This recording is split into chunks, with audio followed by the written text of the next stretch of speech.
ముందుగా అందరికీ జై భీములు. చతుర్వర్ణ దాడిలో చితిలమైన నేను ఈ దేశ మూలవాసిని మర్చిపోయి మాదిగగా ఊరి అవతల బతుకుతున్నాను. నేను మాదిగను కాను, మహా ఆదిగను. జంబు దీపాన్ని ఏలిన జాంబ చక్రవర్తిని, ప్రతిభావంతుణ్ణి.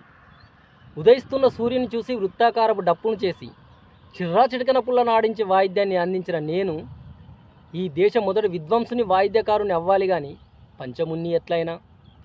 సచ్చినవు చర్మమొలిసి సున్నంతో శుభ్రం చేసి లందసొరలో నానబెట్టి తంగడి చెక్కతో తిత్తిగట్టి మానవ మనగడకే పనిముట్లకే పనికొచ్చేలా తోలును చేసిన నేను ఈ దేశ మొదటి శాస్త్రవేత్తను అవ్వాలి కానీ చండాలుని ఎట్లయినా.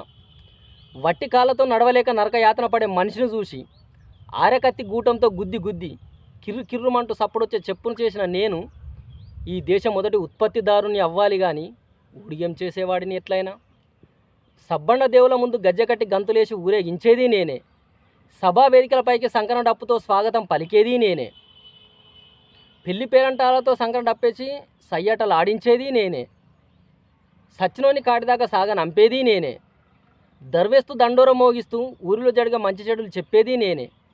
నా డప్పు సప్పుడే లేకుంటే గ్రామ దేవతలు సైతం గడప దాటి బయటికి రారని మొండికేస్తారు. ఇన్ని కళల్లో ప్రావీణ్యం ఉన్న నేను ప్రతిభావంతుని అవ్వాలి కానీ పాకి పని చేసేవాడిని ఎట్లయినా. పనికిరాని పంచాంగాలు చెప్పి పాండిత్యం చేసే నువ్వు పండితునివి ఎట్లయినవు. నువ్వు చెప్పేది ఇన్నన్ని రోజులు నువ్వు అగ్రమే, నేను అంటరానొన్నే. కానీ నా చరిత్ర నేను తెలుసుకున్న రోజు నన్ను మించిన అగ్రము అధికము లేదీ దేశంలా. జై భీమ్. రచన మీ వేల్పుల సత్యం, న్యాయవాది.